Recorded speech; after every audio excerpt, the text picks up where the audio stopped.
아침 목사에 오신 여러분들을 환영하고 축복합니다. 하나님께서 새로운 날을 허락하셨는데요. 새로운 날을 하면 새로운 은혜로 오늘 하루 우리 인생을 지킬 줄 믿습니다. 우리가 계속해서 매일 성경의 진도에 맞춰서 아침 묵상하고 있는데요. 어저께까지 저희가 이번 달엔 예레미야 애가와 지난달엔 예레미야 애가와 또 시편 묵상했는데요. 이번 달부터는 디모데 전후서를 좀 묵상하게 될 것 같아요. 그래서 오늘은 디모데 전서 1장 1절부터 11절까지 말씀을 바른 교훈과 다른 교훈이라는 제목을 가지고 함께 나눠봤으면 좋겠습니다. 우리 1절과 2절 말씀 같이 한번 읽어볼까요? 우리 구주 하나님과 우리의 소망이신 그리스도 예수의 명령을 따라 그리스도 예수의 사도된 바울은 믿음 안에서 참 아들 된 디모데에게 편지하노니 하나님 아버지와 그리스도 예수 우리 주께로부터 은혜와 긍휼과 평강이 내게 있을지어다. 예, 1절과 2절은 디모데 전서 편지거든요. 편지의 서론 부분에 해당이 됩니다. 보통 서론 부분에서는 간단한 인사말과 더불어 발신자가 누구인지 또 수신자가 누구인지 밝게 돼 있어요. 근데 이 편지를 쓴 사람 누구냐? 예수의 사도된 바울이라고 해서 이 편지의 발신자는 바울입니다. 그런데 바울은 자신에 대해서 어떻게 소개하냐면 예수 그리스도의 명령에 따라 그리스도 예수의 사도가 된 바울이라고 표현을 해요. 자기가 사도가 된 것이 자신의 뜻이나 의지로 된 것이 아니라고 이야기합니다. 오직 하나님의 뜻과 명령으로 자기가 사도가 되었다는 것을 강조하고 있죠. 그렇다면 왜 이 사실을 강조하고 있을까요? 정말 내가 이렇게 사도가 된 게 내 뜻과 내 의지로 된 것이 아니라 하나님의 선한 뜻과 계획 가운데 이루어졌기 때문에 뭐예요? 하나님의 선한 계획이 있다는 거예요. 나를 부르시니, 나를 세우시니가 하나님이시기 때문에 하나님께서 우리를 향한 선한 계획이 있다. 나를 향한 선한 계획이 있다는 것을 바울은 확신하고 있었던 거예요. 우리도 마찬가지예요. 여러분, 우리를 지으신 분이 누구이십니까? 하나님이시죠. 우리를 지으실 때 그냥 지으셨겠어요? 또 우리에게 믿음을 주신 분이 누구예요? 부르신 분이 누구예요? 하나님이에요. 우리를 지으시고 우리를 부르실 때는 뭐가 있다는 거예요? 하나님의 선한 계획과 뜻이 있다는 거예요. 여러분들이 이 사실을 확신해야 돼요. 정말 하나님께서 나를 지으셨고 나를 부르셨어요. 따라서 우리를 향한 선한 계획과 뜻이 있다는 거예요. 반대로 이야기하면 우리가 늘 무엇을 기도해야 돼요? 정말 우리가 기도할 때마다 무엇을 기도해야 되느냐? 하나님의 선한 뜻과 계획을 위해서 기도해야 돼요. 나를 왜 부르셨으며 나를 왜 지으셨으며 나를 이곳에 왜 보냈는지 늘 묻을 줄 알아야 되는 거예요. 바울은 자신에 대해서 뭐라고 얘기합니까? 그리스도 예수의 명령에 따라 사도가 되었다라고 표현합니다. 그러면 이 편지의 수신자는 누굴까요? 이 편지의 수신자는 디모데라는 개인이에요. 바울이 쓴 편지 중에서는 개인에게 보낸 게 있고 교회에 보낸 게 있어요. 그런데 이 편지는 디모데라는 개인에게 보낸 편지예요. 그런데 디모데에게 뭐라고 얘기해요? 믿음 안에서 참 아들된 디모데. 참 아들된 디모데. 그런데 아들인데 혈육의 아들이 아니에요. 믿음 안에서라고 표현한 거죠. 믿음 안에서 참 아들된 디모데라는 표현에서 우리가 알 수 있는 건 뭘까요? 그건 그만큼 소중히 여기고 있었다는 거예요. 그만큼 디모데를 아끼고 있었다는 거죠. 아들만큼 디모데를 소중히 여겼다는 거예요. 뿐만 아니라 여기서 알 수 있는 게 있죠. 뭐예요? 그만큼 소중히 여길 뿐만 아니라 그렇게 뭐예요? 정말 해산의 곧 수고를 거치면서 낳았다는 거예요. 정말 디모데를 바른 믿음의 사람으로 세우기 위해서 자기가 해산의 수고를 거쳤다는 거예요. 그럼 우리도 한번 자문해 봐야 돼요. 여러분은 여러분에게 디모데가 있습니까? 정말 우리의 자녀들 말고 내가 믿음으로 정말 해산의 수고를 통해서 낳은 한 사람이 있습니까? 디모데 같은 소중한 사람이 있습니까? 물어봐야겠죠. 여러분, 우리에게도 디모데와 같은 사람이 있어야 돼요. 정말 내가 믿음으로 기도해서 전도하고 또 정말 교회에 정착시키고 말씀을 양육해서 정말 그리스도를 세웠던 한 사람, 디모데 같은 사람이 있어야 돼요. 믿음 안에서 참 아들 된 디모데, 내가 해산의 수고를 통해서 낳은 아들과 같은 존재, 그런 존재가 우리에게도 있어야 된다는 거죠. 그런 다음에 발신자가 누구인지 수신자가 누구인지 밝힌 다음에 간단한 인사말을 합니다. 뭐라고 얘기하냐면 하나님 우리 아버지와 주 예수 그리스도로부터 은혜와 긍휼과 평강이 내게 있을지어다. 은혜와 평강과 긍휼이 내게 있을 것이다 라고 이야기해요. 이거는 바울의 인사말에서 흔히 볼 수 있는 인사말이에요. 바울은 늘 인사할 때 구했어요. 뭘 구했냐면 은혜와 평강을 구했어요. 특별히 누구로부터 오는? 하나님으로부터 오는. 여러분, 우리 은혜와 평강, 우리가 삶 가운데 누리는 은혜와 평강의 원천이 어디 있습니까? 하나님에게 있습니다. 기쁨과 정말 평화의 원천이 누구에게 있어요? 하나님에게 있어요. 그래서 하나님에게서 오는 그런 은혜와 평강을 너희가 맛봤으면 좋겠다라고 이야기하는 거예요. 따라서 우리도 그런 평강을 맛봐야 되겠죠. 그런데 디모데에게 편지 보낼 때는 독특한 단어를 하나 더 붙입니다. 그건 뭐냐면 긍휼이라는 단어예요. 긍휼. 너희에게 긍휼이 있었으면 좋겠다. 너가 하나님이 주시는 긍휼을 맛봤으면 좋겠다. 긍휼은 뭘까요? 불쌍히 여김.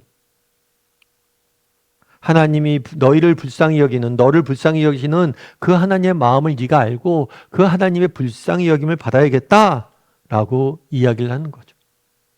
여러분, 긍휼, 우리 인생에 긍휼만큼 중요한 게 없어요. 제가 아는 집사님이 있습니다. 집사님 같은 경우에는 이런저런 얘기할 때 늘 남편에 대한 불만이 좀 있었다고 그래요. 평소에 정말 남편이 하는 일들이나 행동하는 거다 정말 불만이 좀 자기가 많았대. 그런데 그 집사님이 그런 얘기를 하다가 어느 순간 남편이 불쌍해 보이더래. 야, 우리 남편 이제 힘도 다 했구나. 나이가 드니까. 젊었을 때 펄펄펄펄 그렇게 끌었는데 나이가 드니까 그런 힘도 없고 성격도 죽고 정말 힘도 없고 어느 날 보니까 남편이 불쌍해 보이더래. 그런데 재밌는 건 남편이 불쌍해 보이니까 남편에 대한 불만이 사라졌대. 여러분, 우리가 누굴 정말 불쌍히 여겨보십시오. 자녀 말 안 듣고 막 그러잖아요. 그런데 자녀가 막 그렇게 힘들어하는 모습 보면 불쌍할 때가 있잖아요. 그럼 모든 게 해결이 되는 거죠. 정말 긍휼을 받고 긍휼이 서로 여긴다는 것만큼 중요한 게 없어요. 특별히 우리가 누구의 긍휼이 여김을 받아요? 하나님의 긍휼이 여김을 받는 거예요. 하나님이 우리를 불쌍히 여기는 거예요. 그것만큼 중요한 게 어디 있습니까? 그리고 하나님이 우리 인생을 불쌍히 여겨보세요. 그럼 하나님이 가만히 있겠습니까? 그런 면에서 우리도 긍휼이 필요한 존재예요. 정말 우리가 이 땅을 살면서 정말 예수 그리스도의 정말 제자로서 또 믿음의 사람으로서 성도로서 살려고 해도 못 살죠. 정말 제대로 살아갈 수 없죠. 그럼에도 불구하고 우리를 불쌍히 여기시고 우리를 돕고 우리 인생을 인도하시길 원하시는 그 하나님 우리가 맛볼 수 있다면, 그 긍휼을 맛볼 수 있다면 우리가 정말 이 땅에서 담대히 사랑할 수 있는 것. 오늘은 오늘부터 이제 디모데 전서를 배우는데요. 바울이 디모데 전서 쓰면서 쓴 인사말에 대해서 배웠습니다. 그래서 바울은 자기를 누구라고 소개하는지, 디모데를 어떤 존재로 소개하는지, 그리고 디모데에게 무엇이 있길 바라는지 배웠는데, 우리도 정말 오늘 하루 정말 우리를 부르신 분이 하나님이시고 또 우리 가운데 정말 나는 디모데 같은 사람이 있는가 또 자문해보고, 또 우리가 하나님으로부터 긍휼하심을 받고 또 다른 사람을 긍휼히 여길 수 있는 사람이 되게 해달라고 또 되는 그런 하루가 되기를 주님의 이름으로 소원합니다. 우리 이시 함께 기도했으면 좋겠습니다. 기도하실 때 오늘 말씀 기억하면서 기도했으면 좋겠습니다. 그날에 바울이 이야기합니다. 그리스도 예수의 하나님의 명령에 따라서 그리스도 예수의 사도된 바울이라고 얘기합니다. 내가 사도된 것은 우연히 된 것도 아니고 내 뜻대로 된 것도 아니고 하나님의 선한 계획 가운데 이루어졌음을 믿었습니다. 그리고 그 계획이 있기에 어떤 상황에서 낙심하지 않고 달려갈 수 있었습니다. 우리도 이 사실을 믿게 해달라고. 우리를 지으신 분이 하나님이시고 우리를 부르시는 분이 하나님이시고 우리를 이 땅에 보내신 분이 하나님이시기 때문에 우리 한 사람 한 사람을 통해서 하나님이 이루고자 하는 선한 뜻과 계획이 있습니다. 그 사실을 믿고 살아가게 해달라고 기도했으면 좋겠습니다. 또한 기도하실 때 내게도 디모데 같은 사람을 주시옵소서. 정말 내가 수고해서 해산의 수고로 낳은 영적인 아들과 같은 존재가 내게도 있게 해달라고. 정말 우리 인생에 그런 사람 한 명 없이 살 수도 없잖아.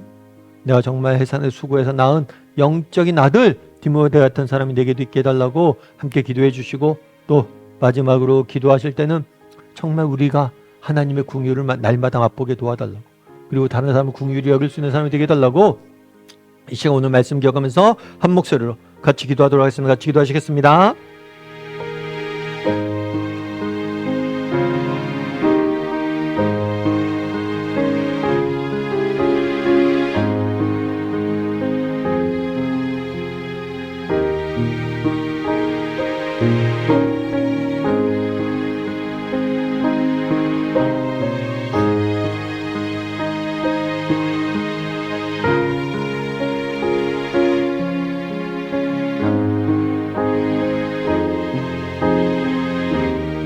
사랑의 하나님, 정말 그날에 디모데에게 바울이 편지를 쓰면서 소개합니다. 나는 하나님의 뜻대로 명령을 받아, 그리스도의 명령을 받아 사도가 되었다. 우리도 부르신 분이 하나님이시고 우리를 지으신 분이 하나님이시고 보내신 분이 하나님이심을 기억하게 도와주시고 하나님의 선한 뜻과 계획을 바라보므로 어떤 상황 속에서도 낙심하지 않고 살아가는 우리 모두가 될 수 있도록 주여 붙잡아 주시옵소서. 우리에게는 영적인 아들이 디모데가 있습니까? 영적인 아들인 디모데와 같은 존재가 있습니까? 정말 이 땅을 평생을 살면서 정말 내가 나았다 이야기할 수 있는 그런 영적인 그런 아들 한 명 없이 사는 불행한 인생이 되지 않게 도와주시고 정말 사람을 세우고 사람을 낳을 줄 아는 우리 모두가 될 수 있도록 주여 은혜를 더하여 주시옵소서. 하나님, 우리는 긍휼이 필요합니다. 정말 우리는 부족하고 너무나 부족하고 연약하여 하나님의 긍휼이 없이는 단 하루도 살 수 없습니다. 우리의 인생을 불쌍히 여겨주시고 우리를 불쌍히 여기시고 우리 인생을 인도하시고 우리 인생을 채워주시옵소서. 또한 우리가 맛본 긍휼을 세상에 전할 수 있는 다른 사람 긍휼히 여길 수 있는 우리 모두가 될 수 있도록 주여 붙잡아 주시옵소서. 오늘 하루도 하나님께서 우리와 함께 할 줄 믿사오며 모든 말씀 예수님의 이름으로 기도드립니다. 아멘.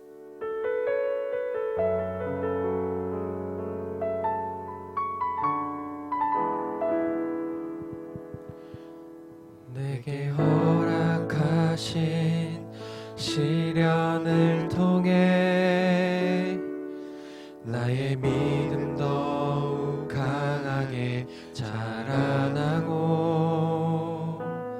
험한 산과 골짜기 지나는 동안 주께 더 가까이 나를 이끄시네.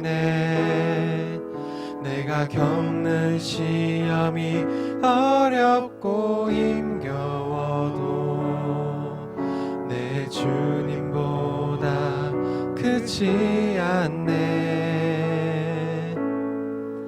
내 앞에 바다가 갈라지지 않으면 주가 나로